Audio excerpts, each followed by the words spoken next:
자, 홍콩의 위기는 새만금의 기회다. 우리는 어떤 일이든 있잖아요. 모든 일이 벌어지는 일들은 어느 쪽으로 해석을 해야 됩니까?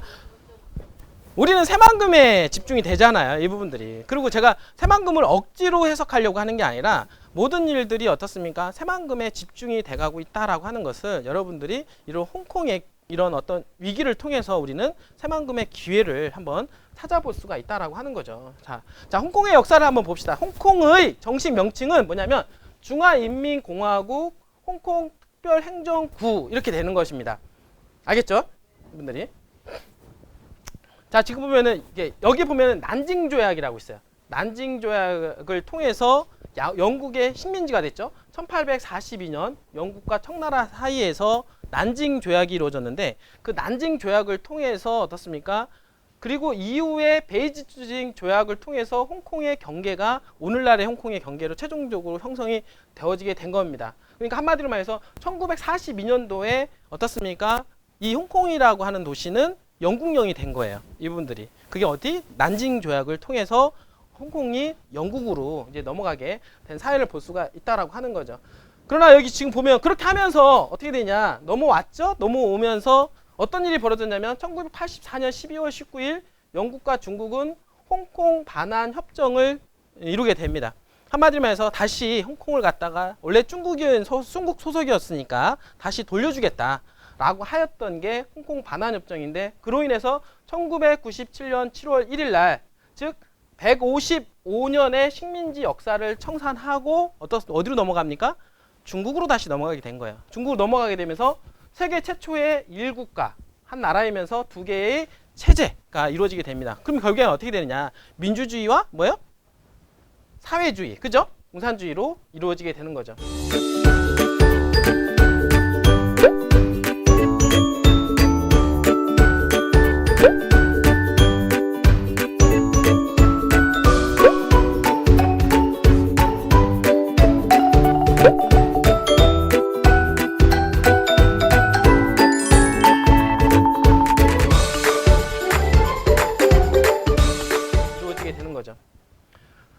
자, 여기 한번 읽어볼게요. 아시아의 금융. 자, 홍콩은 어떤 지위를 가지고 있었냐면, 자, 미국은 1992년도에 어떤 일이 있었냐면, 홍콩 정책법에 따라서 홍콩의 특별 지위를 인정하면서 관세, 무역, 비자 등의 혜택을 부여하고, 미국은 중국의 최대 20%의 추가 관세를 매기고 있었지만, 어디에다가 홍콩은 어떻습니까?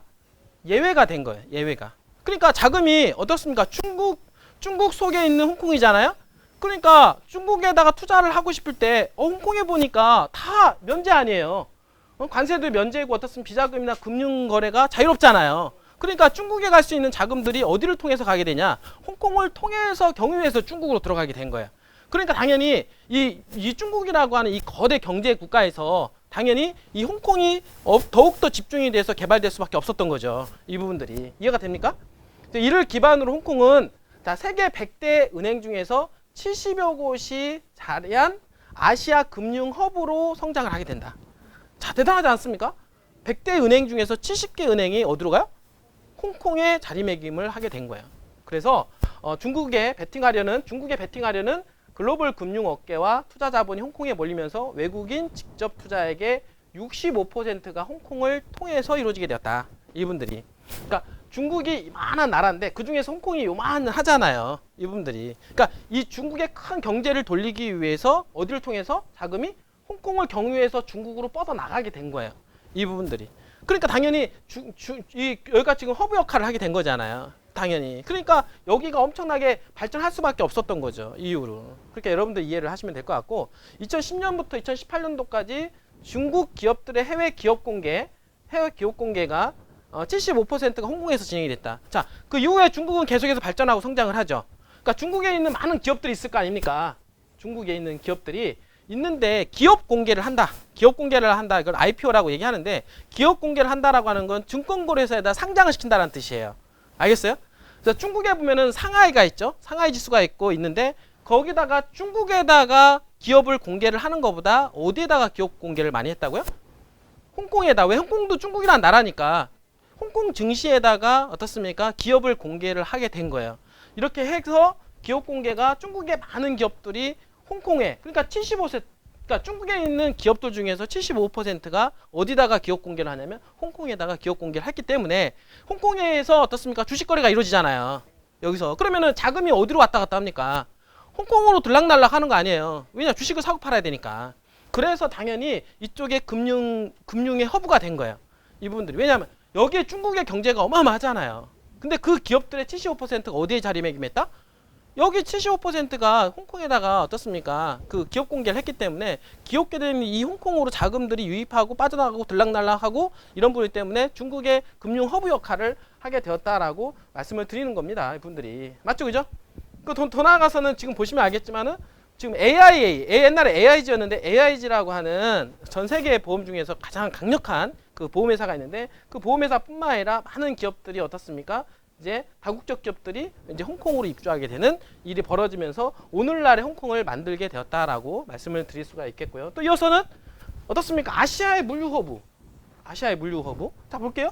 홍콩의 국제공항 통계에 따르면 홍콩은 매일 120개의 항공사가 1100대 비행 운항하고 5시간 안팎으로 전 세계 인구 50%를 만날 수 있다고 합니다. 그러니까 얼마나 많은 기업들이, 얼마나 많은 사람들이, 얼마나 많은 각 나라에서 홍콩으로 사람들이 많이 왔겠습니까? 그죠? 그 얘기는 뭐냐면 이 홍콩 자체가 전 세계적으로 금융의 중심지였기 때문에 그래요. 그러니까 5시간만 돌아다니면 전 세계 인구를 다 만날 수 있는 곳이 어디다? 홍콩이라는 거예요. 우리나라의 전 세계 인구를 만날 수 있습니까? 여기서 만나보세요. 얼마나 있나.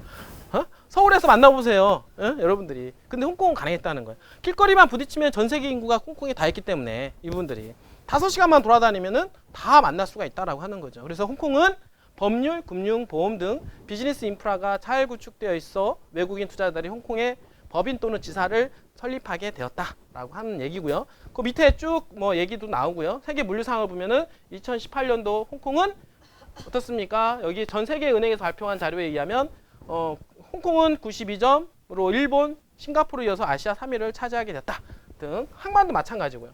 여러분들이 또 더욱이 가장 중요한 부분은 뭡니까? 이게 관광과 쇼핑의 메카 아니에요? 관광과 쇼핑의 메카잖아요. 홍콩에 한번 가면은 여러분들 루이비통, 샤넬 뭐 이런 거 사오지 않아요? 이분들이 한번 가면은 다 사오잖아요. 이게 쇼핑의 메카 아닙니까? 이분들이. 그래서 2018년도 11월까지 홍콩을 방문한 관광객 수는 5,856만 명으로 전년 동기 10.7%가 증가했고, 그다음에 어떻습니까? 이 중에서 사실은 그 중국의 그 아무래도 중국과 홍콩이 있으니까 중국에서 많이 넘어오겠죠. 중국 사람들 그죠?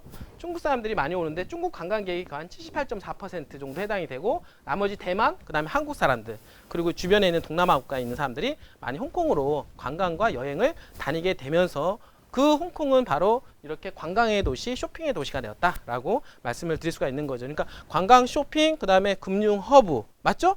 뭐 이런 어떤 투자자들이 가장 선호하는 지역들, 이런 지역들로 지금 홍콩을 우리는 얘기할 수가 있다라고 볼 수가 있겠고, 그런 홍콩입니다. 따지고 보면은. 자, 중국 내에서의 홍콩의 어떤 지위 한번 볼게요. 자, 중국과 전 세계를 이어주는 자금 통로이자 비즈니스 허브였던 홍콩. 자, 아까 얘기했잖아요. 자, 중국이 이만큼 있다라고 홍콩은 이만큼 있는데, 그다음 여기는 사회주의고 여기는 어떻습니까? 민주주의잖아요. 그쵸? 민주주의. 그러니까 어디로 자금을 통과를 시켜요? 홍콩을 통해서 경유한다 그랬잖아요. 이 부분들이. 그러니까 자금의 통로가 된 거예요. 그 다음에 비즈니스 허브가 됐고, 왜냐하면 1990년대 이후에서는 중국이 고속으로 성장을 했잖아요. 고속으로 성장하는 그런 가운데서 많은 돈들이 오가게 되었고, 돈들이 오가고 많은 기업들이 탄생이 되면서 그런 기업들이 어디에다가 IPO 기업 공개를 했냐면 바로 홍콩에다가 기업 공개를 하면서, 당연히 기업들이 수많은 기업들과 다국적 기업들이 들어가니까 거기에 맞춰서 금융기관들이 딸려 들어가는 거죠. 그쵸? 근데 그 금융기관이 딸려 들어가면서 어느 기업들이 들어갔습니까? 당연히 미국계 기업들이 많이 들어갔을까요? 안 들어갔을까요? 미국계 기업들이 홍콩에 지금 많이 들어갔겠죠? 그러니까 요즘에 홍콩을 탄압하잖아요. 중국에서 홍콩을 탄압하니까 미국에서 좋아할 리가 있어요? 없어요? 좋아할 리가 없는 거예요. 이 부분들이. 왜냐하면 우리 미국에서 들어간 기업들이 홍콩을 어떻습니까? 압박하고 탄압함으로 해서 어떻습니까? 문제가 생길 수 있잖아요. 불이익을 받을 수가 있잖아요. 그러니까 당연히 미국에서 당연히 여기 지금 현재 홍콩 탄압하는 중국에 대해서 미국에서 어떻습니까? 얘기 안 할 수가 없다는 얘기예요. 이분들이 이제 그러면서 이제 무역 전쟁으로 또 비화가 되는 이런 일들이 이제 벌어지고 있다라고 하는 거죠. 이분들이. 그래서 뭐 등등등 뭐 이런 얘기 나오고요. 자, 그래서 이제는 홍콩이 이제 위기가 이제 오게 되는데 중국의 주권이 미치는 지역 안에서 두 가지 정치 체제가 조건부로 공존을 한다. 지금 현재 요 얘기를 이제 보게 되면은 여기 한번 지금 보시면은요. 홍콩 그 특별행정구는 사회주의 제도와 정책을 시행하지 아니하며 원래 자본주의 제도와 생활 방식을 유지하고 언제까지? 자, 50년 동안 변환하지 않는다라고 하는 자, 중화인민공화국 홍콩 특별행정구 기본법 제5조에 지금 현재 명시가 되어 있어요. 그러니까 한마디로 말해서 50년 동안은 뭐예요? 건드리지 않겠다 이거예요. 50년 동안. 50년 동안 건드리지 않겠다라고 했고 거기 옆에 붙어있는 마카오 있잖아요. 마카오 또한 마찬가지로 건드리지 않겠다 50년 동안은 이제 그렇게 얘기가 된 거죠. 이제 이렇게 얘기가 되었는데 아까 제가 그 서두에 말씀을 드린 게 뭐냐면 공천당, 태자당, 어떻습니까? 상하이방이라고 하는 이 집권의 세력들이 있잖아요. 이 집권의 세력이 있는데 그 중에서 어떻습니까? 시진핑이 2012년쯤인가 해서 지금 현재 국가 주석으로 올라왔잖아요. 그게 태자당입니다. 그전에는 상하이방 출신에 의해서 집권이 되었던 것들이 어떻습니까? 이제 적폐청산으로 몰리면서 그 세력들이 어디로 내려왔어요? 홍콩으로 내려오게 된 거예요. 자본력을 가지고 홍콩으로 이제 내려오게 되면서 어떻습니까? 그 홍콩에서 지위와 세력이 커지게 된 겁니다. 이 부분들이. 그럼 당연히 적폐 세력으로 몰아왔던 어떤 상하이방을 어떻습니까? 몰아내야 되잖아요. 축출을 해내야 되잖아요. 이 부분들이. 그러니까 그 사람들을 몰아내기 위해서 중국 정부에서는 당연히 머리를 쓸 수밖에 없겠죠. 이런 부분들이 크게 그래서 연결이 되는 거예요. 그 내용들이 여러분들이. 그래서 고도의 자치 보장 홍콩과 마카오의 일국 양제 시스템의 핵심 여기 부분들이 그래서 얘기가 나오는 이 부분들이 얘기가 나오는 거. 그래서 지금 보면은 자 기본법의 효력이 1997년부터 발효해서 50년간이니까 2047년도까지가 어떻습니까? 유효한 거예요. 언제까지? 여기까지가 자본주의 제도와 생활 방식을 유지하기로 되어 있다. 원래는 이렇게 되어 있는데 이제 시진핑의 이제 등장이 이제 생기게 된 겁니다. 시진핑의 등장에 어떻습니까? 그 세력으로 인해서 이제는 친중파라고 하는 홍콩 정부 수반 캐리람을 갖다 행정장관으로 임명을 하게 되는 거야. 원래는 그 홍콩 안에서 어떻습니까? 그 주민 투표에 의해서 행정장관을 뽑기로 했었는데 어떻습니까? 그게 무산이 됐죠. 그게 한번 그걸 갖다 우산혁명이라고 해요. 우산혁명. 그게 우산혁명인데 그 우산혁명은 결국에는 뭐냐면 여기 지금 캐리람 행정장관을 시진핑이 보낸 거예요. 알겠어요? 그래서 시진핑이 안 보내고 홍콩 자체적으로 해서 뽑아서 어떻습니까? 행정장관을 임명하기로 했는데 그게 그렇게 해서 무산이 된 게 그게 뭐냐면 우산혁명입니다. 그때 혁명을 이렇게 일으켰는데 그게 어떻습니까? 이제는 무너지게 된 거죠. 그래서 이제 중국은 그 홍콩에 있는 그 행정장관을 누가 뽑냐면 중국에서 직접 뽑게 되어 있다. 현재. 이제 그게 이제는 무너지게 되면서 그러면서 이제는 행정장관이 어떻습니까? 캐리람 누굽니까? 친중파잖아요. 당연히 친중파니까 자기 있는 세력들을 어떻게 됩니까? 중국에서 넘어와서 자기 있는 세력들을 하나씩 곳간에 채우듯이 채울 거 아니에요. 이제 그러면서 자연스럽게 홍콩은 어디로 갑니까? 이제는 중국화가 되는 거 아니에요, 분들이. 이제 그런 것을 이제는 노골적으로 지금 현재 진행을 하고 있는 그런 상황이다라고 보시면 되는데, 자 이렇게 하면서 캐리람 행정장관이 지금 임명이 되었고, 그러는 과정 속에서 아까 상하이방에서 중국에서 쫓겨난 상하이방 출신 사람들이 지금 홍콩에 합류를 하게 되면서 거대 자금이 홍콩에 들어오기 시작을 하게 된 거예요. 이분들이. 그러면서 어떻습니까? 다툼이 생기기 시작한 거. 왜냐하면 행정장관은 아까 얘기했던 태자당에서 보낸 거고, 그 다음에 아까 상하이방은 어떻습니까? 거대 자금으로 어떻습니까? 홍콩의 시민들을 이용하는 거고. 근데 그런 관 속에서 피해보는 사람들 누굽니까? 홍콩 시민들은 뭡니까? 민주주의를 외치면서 자유와 독립을 달라 이렇게 외치고 있지만은 그 내부에는 누가 있다? 상하이방과 그 다음에 태자당의 권력 싸움이 있다라고 여러분들이 이해를 하시면 된다라고 하는 거죠. 알겠어요? 이런 부분들이. 자, 그래서 이제 문제가 된 게 뭡니까? 범죄인 인도 법안으로 점화된 시위 이렇게 되는 거야. 지금 그때 6월에 100만 명이 넘는 시민들이 참여한 대규모 시위로 확산이 됐잖아요. 이 부분들이. 자, 왜냐하면 범죄인 인도 법안으로 점화된 시위라고 하는 것은 뭐냐면 여기 지금 홍콩이라고 있고 지금 중국이 있는데 여기서 어떻습니까? 죄를 지었잖아요. 이 부분들이 국가적인 죄를 지은 사람들을 어떻게 중국에서 다시 소환을 한다. 이 부분들이. 그러니까 자치권을 주지 않고 직접 소환을 할 수 있는 법안을 통과함으로 해서 어떻습니까? 이 중국에서 홍콩에 직접적으로 영향력 행사를 하게 된 거 아니에요. 이 부분들이. 근데 이 법안을 만들게 된 계기가 뭐냐면 여기서 상하이방 출신들이 내려갔잖아요. 그러니까 이 상하이방 출신들이 어떻게 보면은 중국을 괴롭히는 세력이 된 거예요. 현재 태자당을 괴롭히면서 누구를 통해서 여기 홍콩 시민들을 통해서 막 어떻습니까? 이용함으로 해서 이 집권세, 왜냐하면 이 사람들도 나중에는 어떻게 됩니까? 다시 집권을 해야 되잖아요. 그러니까 세력을 키워 나가야 되잖아요. 그런 과정 속에서 당연히 어떻습니까? 일국가 독주 체제에 있는 시진핑이 눈에는 가시와 같은 존재가 됐겠죠. 이분들이. 그러니까 당연히 여기에다가 누구를 보냈냐면 아까 행정장관인 퀘리람을 갖다 보내고 그렇게 보내면서 당연히 그때 한번 문제가 있었어요. 그거 갖다 우산혁명이라고 얘기하고 그게 어떻습니까? 이제는 결국에는 혁명이 무산이 됨으로 해서 이제는 퀘리람 장관을 갖다가 행정장관으로 해서 임명을 하고 임명을 했으니까 자기 사람 갖다 심어놨는데 여기 상하이방 출신들이 어떻습니까? 거기서 자금 요구를 해서 홍콩을 진두지휘하고 있으니 당연히 보이겠어요? 안 보이겠어요? 좋게 보이겠어요? 안 보이겠어요? 좋게 안 보죠. 왜냐하면 여기 안에서 이루어지는 어떻습니까? 불법 이런 모든 것들은 어디입니까? 상하이방 출신에 의해서 큰 자금이 오가는 불법이 자행이 되고 이런 부분들이 있기 때문에 그러한 부분들을 다시 소환을 시켜가지고 여기서 법을 집행하겠다. 이런 뜻이거든요. 이렇게 만든 건데 여기에 있는 홍콩에 있는 시민들이 느끼기에는 뭐냐면 우리 자유주의와 민주주의를 침해하는 거다. 이 부분들이 이렇게 얘기를 하는 거잖아요. 왜냐하면 50년 동안은 너네들이 간섭을 하지 말아야 되는데 왜 간섭을 하느냐. 이제 그렇게 해서 어떻습니까? 우산혁명이라든지 이번에 그 홍콩 민주화 운동이 벌어지게 된 거예요. 이 부분들이. 이해가 되십니까? 이분들이. 그러니까 이런 흐름을 여러분들이 잘 이해하셔야 돼요. 세상에 벌어지는 일들이 왜 홍콩에 저런 일이 벌어졌을까?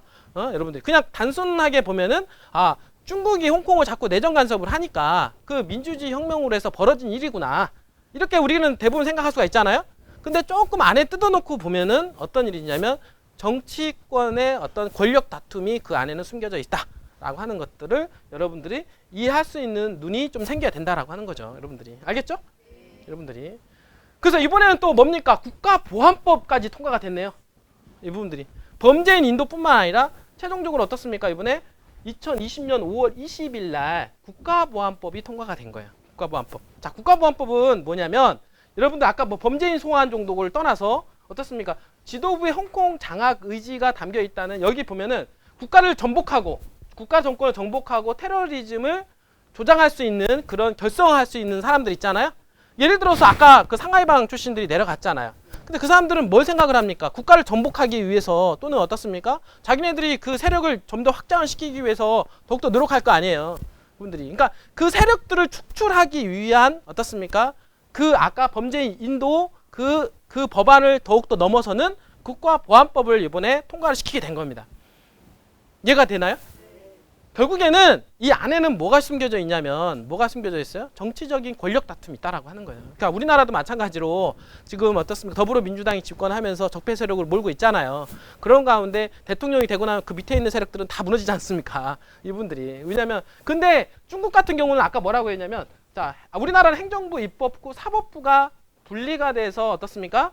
균형을 서로 견제를 하잖아요. 세 개가 견제를 하게 되는데 중국은 어떻습니까? 이게 하나가 일원화가 되어 있다. 이분들이. 그러니까 여기서 국가 주석이 돼버리면은 국가 주석이 입법을 관장하고 그 다음에 어떻습니까? 집행권을 가지게 되는 거예요. 이분들이 자기 세력으로 다 심어놓을 수가 있다는 거죠. 이분들이. 그러니까 자기가 마음에 안 들면 어떻습니까? 사람 집어 넣는 거는 어떻습니까? 시간 문제라는 거죠. 그러니까 집권만 딱 하면은 밑에 하부 조직은 다 무너지게 되는 이 부분들이 이런 권력 구조로 되어 있다는 거죠. 지금 뭐 북한만 보더라도 알잖아요. 북한만 보더라도 북한은 뭐 김정은이 말고는 누구 없잖아요. 그 밑으로 만약에 뭐 국가를 전복하려고 하는 세력이 있다라고 하면은 바로 그냥 뭐가 날아가잖아요. 이 부분들처럼 중국은 아직도 그런 어떤 공산주의 시스템을 가지고 있기 때문에 이런 어떻습니까? 이 행정 권한을 가지고 있는 사람이 입법 권한과 사법 권한까지 다 가지고 있는 그런 시스템이기 때문에 아까 얘기했던 대로 어떻습니까? 그 나머지 있는 집권 세력들은 적폐 세력으로 몰아서 나중에 실을 뽑아내려고 한다라고 하는 거죠. 근데 그게 쉽지는 않아요. 여기 지금 보시면 제가 조사해온 그 자료에 의하면 여러분들 그 상하이방 출신에는 예전에 전 국가주석으로 있는 장점인 있잖아요. 장점인 아시죠? 장점인은 그 상하이방 출신입니다. 그리고 지금 보면은 그 태자당은 지금 시진핑이고 후진타오 있잖아요. 지금 현재 시진핑이 바로 전에가 후진타오였는데 그 후진타오가 어디였냐면 바로 어디 출신이냐면 바로 이제는 공천당 출신이에요. 그러니까 지금 현재 그러니까 지금 상하이방 출신 먼저 하고 그다음에 후진타오인이 공천당 그다음에 이어지는 태자당 이렇게 연결이 되는 거죠. 이 부분들이. 그래서 지금 북한 같은 경우는 장성택은 상하이방하고 연계가 되어 있었고 지금 북한의 김정은이 같은 경우는 이 태자당보다는 이 공천당하고 조금 인맥관계가 형성이 되어 있었던 거예요. 그러다 보니까 이 태자당인 시진핑이 북한 김정은을 좋아하겠습니까? 좋아하지 않겠죠. 그래서 집권 초반에는 별로 안 좋아했었던 거예요. 이분들이. 그래서 지금 중국의 계보를 보게 되면 제일 처음에 이제는 마오쩌둥에 의해서 국가가 만들어졌잖아요. 그러면서 화고평, 그 다음에 덩샤오핑, 그 다음에 여기서부터 장점인부터 이제는 당권으로 장점인 후진타오, 시진핑 순으로 연결되는 지금 현재 6명이 국가 주석으로 현재 기록되어 있는 그런 상황이고 영구 주석 자리에는 현재 지금 마오쩌둥하고 덩샤오핑 그리고 시진핑으로 연결되는 현재 그 시진핑이 지금 어떻게 보면은 지금 앞으로는 영구 집권할 수 있는 그런 위치에 있게 된 거예요, 사실은. 자, 이렇게 되다 보니까 미국에서 좋아하겠습니까? 싫어하게 되는 거예요. 그러지 않아도 견제 대상이 되는데 거기다 장기 집권 세력까지 되고 지금 현재 홍콩까지도 지금 저렇게 압박을 두니까 지금 홍콩에 들어가 있는 미국 자본들이 엄청나게 많잖아요. 그러니까 미국 자본이 많은데 그 미국 자본을 어떻게 됩니까? 안전하게 보호할 의무가 있는 게 미국이라는 나라잖아요. 그렇기 때문에 이러지도 저러지도 못하는 그런 상황도 있고 계속해서 중국을 압박을 해 나가는 이유는 경제 패권에서 이제는 더 이상 좌시했다가는 중국에서 밀린다 안 밀린다? 밀린다라고 하는 그런 생각 때문에 계속해서 지금 중국을 때려야 안 때려요? 왜냐하면 더 이상 크면 안 되잖아요. 더 이상 크면 안 되니까 중국을 자꾸 때리는 거예요. 이분들이. 그런 이유가 있습니다. 왜냐하면 시진핑의 집권 세력에 더욱더 문제가 됐다고 보셔야 돼요. 왜냐하면 이제는 일당 독재로 지금 현재 가고 있는 그런 상황에서 지금 미국은 미국대로 이유가 있는 겁니다. 왜 자꾸 이제 보호무역주의, 민족주의 자꾸 이쪽으로 돌아가는 이유가 있어요. 이분들이. 그러니까 지금 현재 공산당인 중국 시진핑에 의해서 중국 또한 마찬가지로 지금 현재 다시 예전으로 돌아가려고 하는 그런 상황으로 가다 보니까 거기에 발맞춰서 미국 또한 마찬가지로 중국을 계속해서 때려 나가는데 문제는 우리나라잖아요. 그죠? 자, 우리나라는 아까 얘기했던 대로 지금 박근혜 정부부터 해가지고 어떻습니까? 계속해서 중국 시진핑과 어떻습니까? 관계 형성이 되어서 우리나라가 많이 지금 중국에 많이 넘어가 있잖아요. 기업들이. 그렇죠? 넘어가고 있는 그런 상황에서 이제 정권이 바뀌게 된 거잖아요. 박근혜에서 문재인 대통령으로 바뀌었잖아요. 그런 가운데서 우리나라 문재인 대통령도 당연히 시진핑하고 관계가 설정이 되어 있단 말이에요. 그 설정이 계속해서 지금 만들어져 가고 있는 그런 상황인데 미국하고 시진핑하고는 지금 관계가 좋아요, 안 좋아요? 지금 관계가 안 좋은 상황인 거죠. 그러니까 관계가 안 좋은 상황이기 때문에 우리나라 입장에서는 어디로 가야 되느냐. 현재.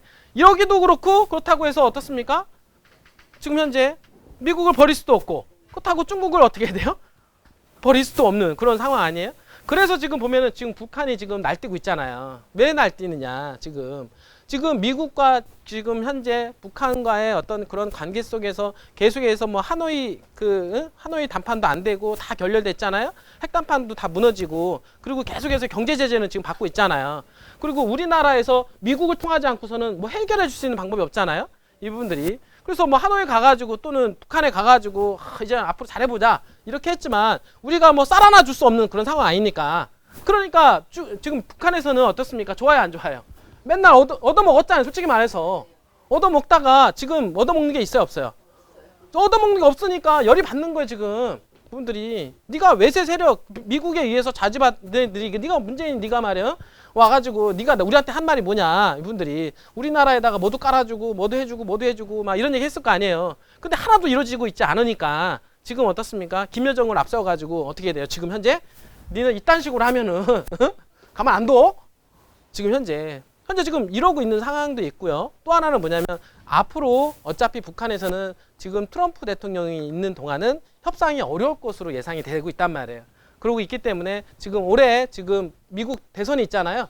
대선을 끼고 있는 상황에서 어떻습니까? 어떻게 보면 약간의 좀 딴지를 걸려고 하는 그런 부분들이 있다. 그래서 정권이 바뀌고 그 세력과 어떻습니까? 다시 협상을 하겠다. 이런 부분들로 그 내포가 되어 있다라고 여러분들 생각을 하시면 되겠죠. 알겠습니까? 지금 국제 정세는 좀 이렇게 좀 돌아가고 있는 그런 상황에 있다라고 이제 보시면 되는 거예요. 자, 그러면 그 흔들리는 그 홍콩, 자 봅시다. 중국에 있어서 사실상 홍콩은 중국에 진출하려는 외국 자본이나 해외로 나가려는 중국 기업의 관문 역할을 해왔습니다. 맞죠? 그러나 홍콩의 중개지 기능이 약화되면 굳이 홍콩을 경유할 이유가 있을까요? 이분들이. 자, 홍콩은 자 글로벌 금융센터 지수 6위로 1년 만에 3단계로 추락을 하게 됩니다. 왜? 홍콩의 그런 사태로 인해서 더 이상은 홍콩은 옛날의 홍콩이 아니다라고 하는 거예요. 자금이 점점점 빠져나갑니까? 안 빠져나갑니까? 빠져나가죠? 자, 중국 경제 규모에서 차지하는 비중이 20%에서 몇 퍼센트로 줄어들었습니까? 이제는 2%로 줄어들었어요. 자, 중국에서 차지하는 그 경제적 비율이 20%였는데 지금 어떻습니까? 얼마나 줄어들었어요? 2%. 이제 더 이상 홍콩은 홍콩으로서의 역할을 하고 있다, 못 하고 있다? 이제는 이제 못 하는 거예요. 자, 그리고 중국은 홍콩의 통제권 강화를 위해서 선전, 하이난, 상하이를 제2의 홍콩으로 육성을 하고 있다. 이렇게 여러분들이 보시면 되고, 그러므로 어떻습니까? 관광객이 큰 폭으로 현재 감소를 하고 있다라고 하는 거죠. 이 부분들이. 지금 현재 미국 같은 경우는 홍콩 특별제를 박탈하려고 한다. 아까 지금 뭐라고 그랬냐면 이 관세 부분 있잖아요. 중국에는 20%, 5%의 관세를 내고 있지만 홍콩에는 관세를 안 매기고 있죠. 그렇기 때문에 홍콩은 엄청난 특혜를 누리고 있었잖아요. 그 이번에 미국에서 그 홍콩의 특별제를 박탈한다는 얘기가 바로 이 관세에 대한 부분입니다. 관세에 대한 부분들을 25%를 이거를 어떻습니까? 다시 올리겠다. 홍콩도 니네 똑같이 중국하고 똑같이 생각을 하겠다. 이제 그렇게 하지만 이제 미국도 어떻습니까? 쉽지가 않은 거예요. 이분들이. 왜 쉽지 않냐면 자, 미국과 글로벌 기업이 더 큰 손실이 우려가 될 수가 있잖아요. 지금 갑자기 빠지면. 그러니까 미국도 이러지도 못하는 거예요. 퇴색되어가는 금융업 홍콩의 지위와 막대한 미국채 보유량. 미국 국채를 홍콩에서 중국에서 엄청나게 보유를 하고 있는데 그 국채를 만약에 팔면은 어떻게 됩니까? 미채권 가격이 폭락으로 인해서 데미지가 상당히 클 수가 있다. 이분들이. 이런 문제 때문에 쉽지가 않은 겁니다. 왜냐하면 이미 많이 들어가 있는 부분들이 있기 때문에. 그 다음에 지금 현재 낮은 대미 수출 의존도 뭐 이런 것들 있고요. 그 다음에 자, 이런 어떤 문제로 인해서 홍콩은 점점점 지위가 약화가 되고 있다. 결국에는 뭐냐면 아까 얘기했던 대로 자, 홍콩은 아까 얘기했던 그 상하이방 쪽 있잖아요. 상하이방 쪽에서 그 권력이 내려감으로 해서 그 홍콩은 더 이상 중국에서 보기에는 어떻습니까? 이제 필요 없다. 차라리 너 상하이 이쪽 아까 하이난 이쪽으로 해서 새롭게 국제 금융 질서를 만들어 가겠다라고 중국은 공언을 하고 있는 거예요. 한마디로 해서 홍콩은 버리겠다. 지금 현재. 알겠어요? 근데 그러니까 지금 이런 문제가 계속해서 지금 야기가 되고 있는데 그런 과정 속에서 어떻습니까? 새만금은 다시 기회가 온다 안 온다? 오고 있다라고 하는 거예요. 그 이유가 뭐냐면 자, 물류 트라이포트가 구축이 되고 있고 새만금 국제공항, 새만금 신항만, 새만금 철도 및 도로 그다음에 세금이 엄청나게 부여가 되고 있죠. 그리고 한중 경협단지가 들어가 있는 곳이죠. 그 마지막에 지리적으로 이점이 되어 있는 게 항공교통을 통해 3시간 내에 100만 명 이상의 도시가 60여 개가 달하기 때문에 지금 홍콩의 그 지위가 어떻습니까? 지금 일부 분산이 될 텐데 그 분산이 되는 곳 중에서 어떻습니까? 싱가포르, 말레이시아 또는 우리나라까지도 영향이 생긴다 안 생긴다? 생길 수 있는 확률이 더욱더 높아져 가고 있다라고 생각을 하고요. 더욱더 우리나라에서 해야 될 부분은 무너지는 홍콩과 어떻습니까? 무너진 홍콩의 기회를 잡기 위해서 우리나라는 더욱더 많은 세금 혜택과 이런 부분들을 줘야 되겠죠? 이런 부분들이. 그래서 이런 걸 통해서 지금 현재 우리나라도 경제적으로 상당히 위기감을 가지고 있는데 그런 위기 속의 경제를 다시 한번 더 도약할 수 있는 그런 계기를 만들려면 적극적으로 어떻습니까? 과감하게 규제를 또 풀어야 되고요. 그리고 우리나라에 들어오는 많은 기업들에 대해서 충분한 세제 혜택과 그다음에 법인세 혜택 등 많은 것을 통해서 우리나라에 다시 리셔링 하는 그런 기업들 뿐만 아니라 다국적 기업들 중에서는 어떻습니까? 지금 어디로 갈지 몰라 하는 그런 기업들을 오히려 우리나라에서 유치할 수 있는 그런 좋은 기회로 발판을 삼으셔야 될 거다라고 제가 말씀을 드릴 수가 있겠습니다.